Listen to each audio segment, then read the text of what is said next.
All right, working Ella again at the park next day. So it just more of the same. So lots of follow through, lots of getting her to understand that you got to pay attention to us. I know there's other dogs and people and kids and all the things that you love.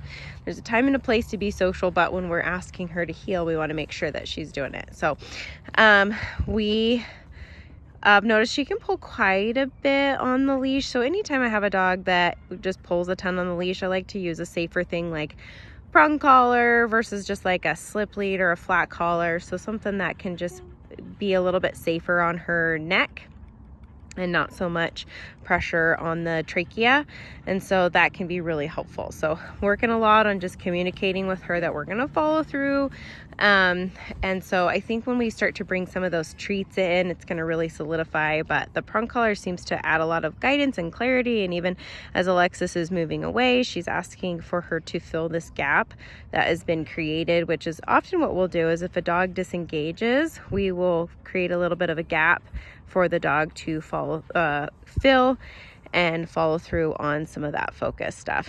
Also doing a lot of like calm massage. So sometimes she comes into parks and she's just like, hello, what are we doing? And so a little bit crazy. And so we want to just make sure she's being calm and paying attention. She's having to watch Alexis's feet here as she moves away. And so it's just good for her to be able to focus more on us and ignore some distractions like other dogs and those kinds of things. So good girl, Ella, good girl.